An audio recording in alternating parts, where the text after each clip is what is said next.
Last class में अपन ने Maxwell की चारों समीकरणों का चतुर्विद रूप, सहचर रूप या प्रदिश रूप निकाल लिया था। लास्ट क्लास में मैक्सवेल इक्वेशंस का टेंसर फॉर्म और वेक्टर फॉर्म अपन ने फाइंड कर लिया था। अगला टॉपिक लिखो,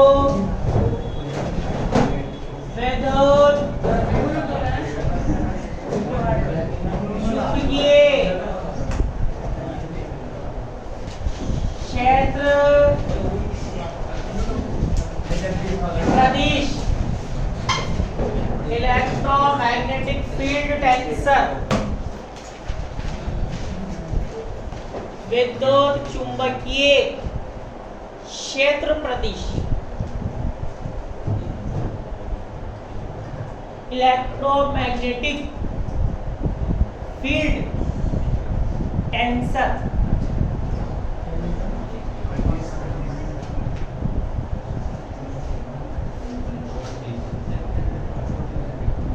चले बताओ, हम जानते हैं, बताओ अपन ने सदिश विभव निकाला था।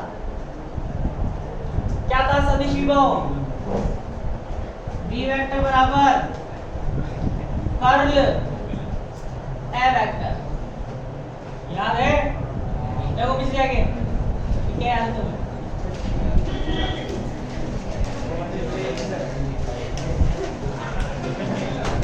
पहला टॉपिक है स्टूडेंट का, पहले टॉपिक का पहला ही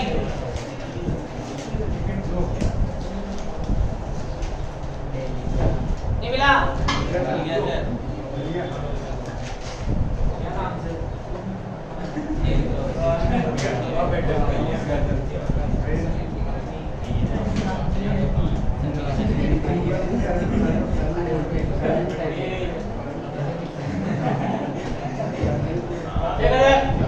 ये था। अब बताओ इसको अपन क्या लिखते हैं? कर ले, डेल क्रॉस होता है। डेल क्रॉस को कैसे हल करते हैं? I cap, J cap, K cap, del तो del upon del X, del upon del Y, del upon del Z, X, A Y, ऐसे क्या लेंगे? घटक क्या लिखेंगे? एक्स घटक लेने पर px बराबर क्या आएगा? Del A Z upon del Y minus del A Y upon del Z. चतुर्विद रूप में, चतुर्विद रूप में dx, बताओ az क्या होता है? az a3, y क्या होता है? del x2, ay क्या होता है? del a2 और z क्या होता है? del x3। इक्वेशन फर्स्ट और ये सेकंड। इसी प्रकार y घटक लेने पर by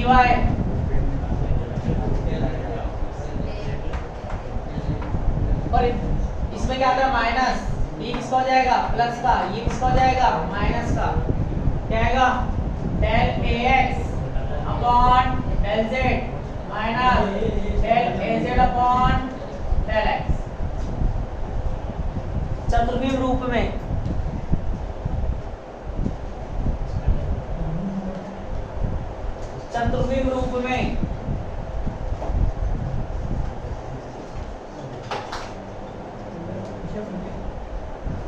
क्या आएगा?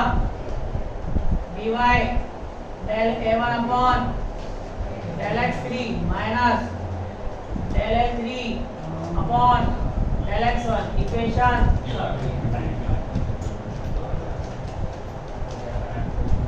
z घटक लेने पर dz क्या बनेगा del ay upon del x minus del x upon del y चतुर्विम रूप में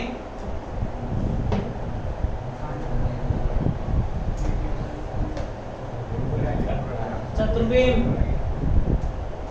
रूप में bz del a2 upon del x1 minus del a1 upon del x2 equation 4। ये तो किसके चतुर्विम रूप है? यहाँ लिखा है विद्युत चुंबकीय क्षेत्र प्रदिश। तो ये क्या है? चुंबकीय क्षेत्र। चुंबकीय क्षेत्र के चतुर्विम रूप है मैग्नेटिक फील्ड के हैं। किसके हैं? मैग्नेटिक फील्ड के। क्या किसके निकालेंगे? विद्युत क्षेत्र के, इलेक्ट्रिक फील्ड के भी निकालेंगे। तो यहाँ पे लिखो मैंने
ये तो अपन ने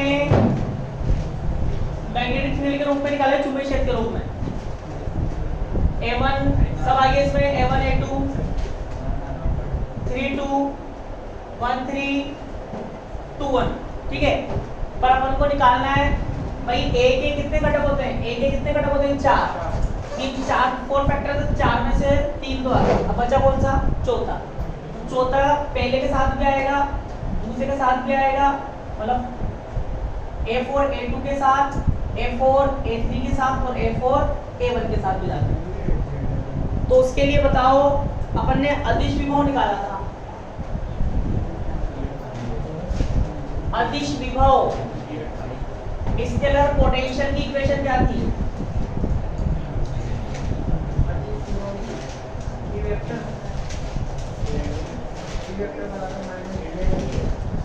क्या थी? हम जानते हैं क्या थी? ई वेक्टर बराबर minus del phi minus del A vector upon ये था। इसका भी क्या करो?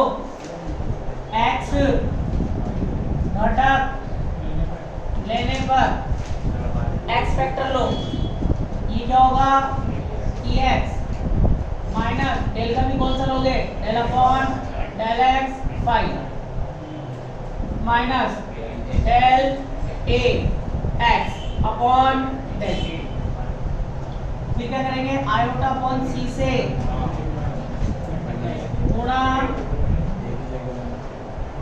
करने पर क्या होगा iota upon C X minus del phi upon del X minus iota upon C del X upon del.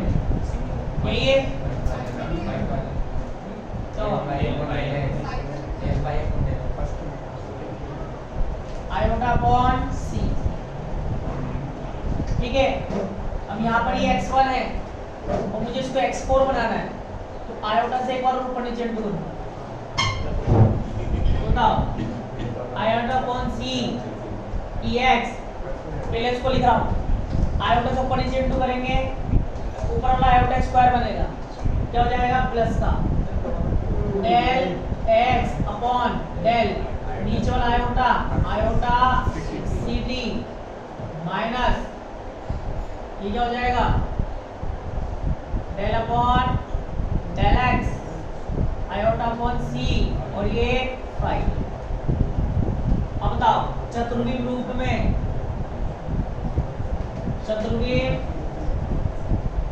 में आयोटा अपॉन सी EX इसको अपन क्या लिखते हैं A1 आयोटा सी डी क्या होता है del x4 minus del upon del x1। ये ए का कौन सा घटक होता है ए वेक्टर का, चतुर्विम सदिश होता है ना ए वेक्टर। ए वेक्टर के 4 घटक निकाले थे अपन ने, 3 तो होते हैं ax ay az की फॉर्म में, और चौथा क्या था iota C D iota upon C 5 की फॉर्म में। देखो किस जाएगा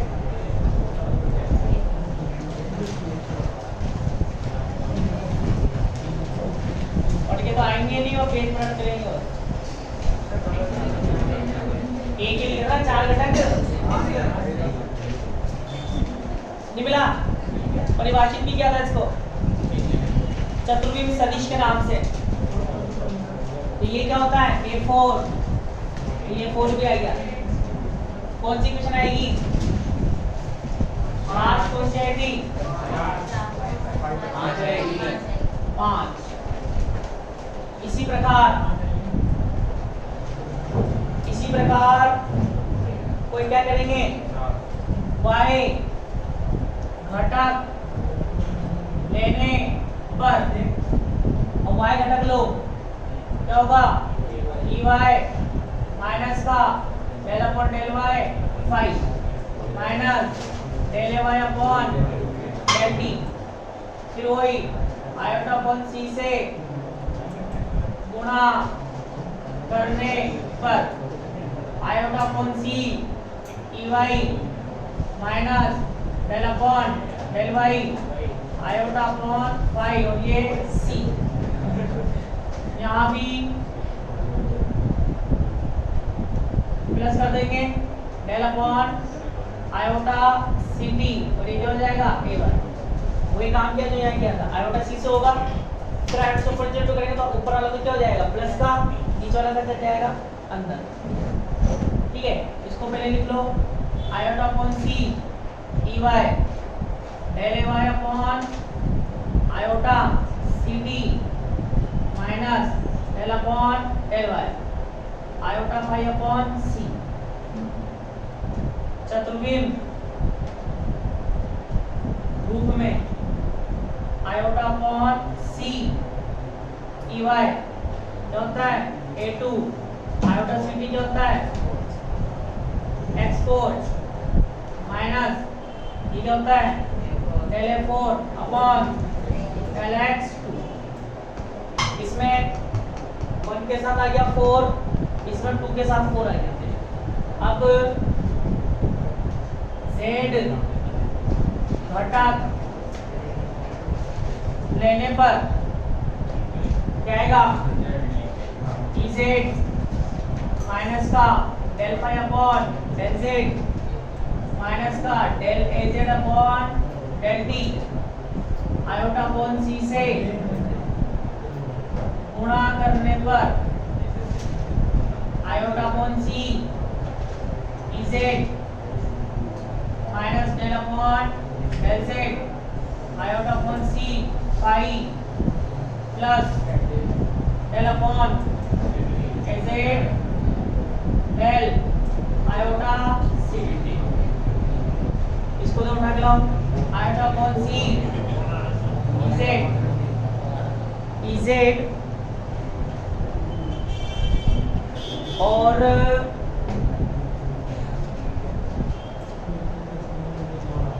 del aged upon del iota सी T minus del upon del Z iota upon C और ये पाई क्या लिखेंगे चतुर्विम रूप में आयोटा अपॉन सी इजेड del aged upon del A three upon ये क्या हो जाएगा x4 minus del a4 upon del x equation 5 हो जाएगी 6